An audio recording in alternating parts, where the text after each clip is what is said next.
Whenever you have a global setup very similar to what we see here now on planet Earth, where we have the UN basically as a global committee where all these different countries basically come together and they abide by a set of rules that they all agree upon within the UN.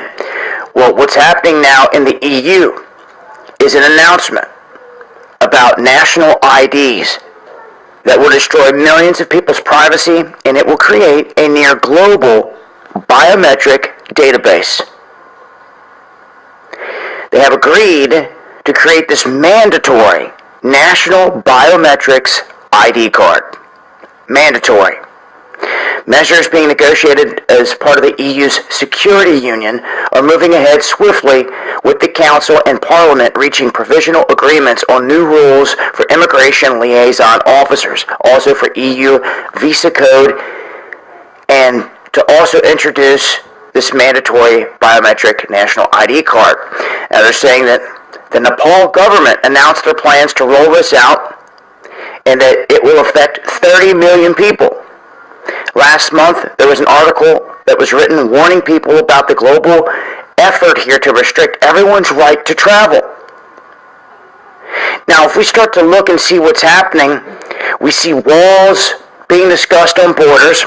We see certain flights and airlines basically being shut down. They can't enter airspace like that Boeing 737 MAX. How far will that go?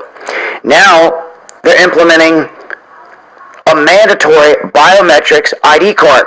I want to remind you that in the United States, I think after the end of this year, if you want to fly most places, you're going to have one of their new IDs.